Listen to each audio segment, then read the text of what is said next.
Jo, teď dneska ona spinká a kámo, ona je tak rozumná, když spí. Čekám, vám dám zblízka se.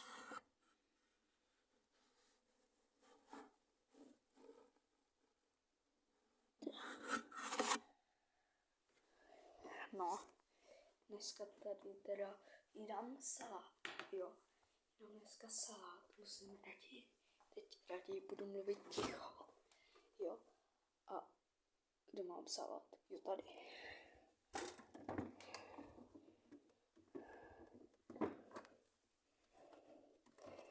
To jednou rukou se to dá těžce trošku.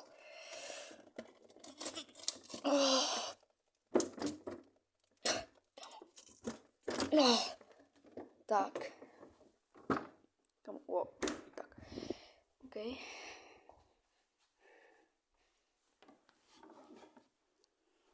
To sem. Musím taky na to vidět dráhu. Tak. Děkuji lidi, tohle bylo znovu učelovo.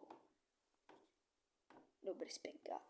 A to bylo prostě o mou žalbu, co dělám za 2 dny, nějak tak, průměrně. A těšte se na zítra video, budeme někde jinde než tady, takže buďte, nebo těšte se na to video a bude hodně speciální, takže čau.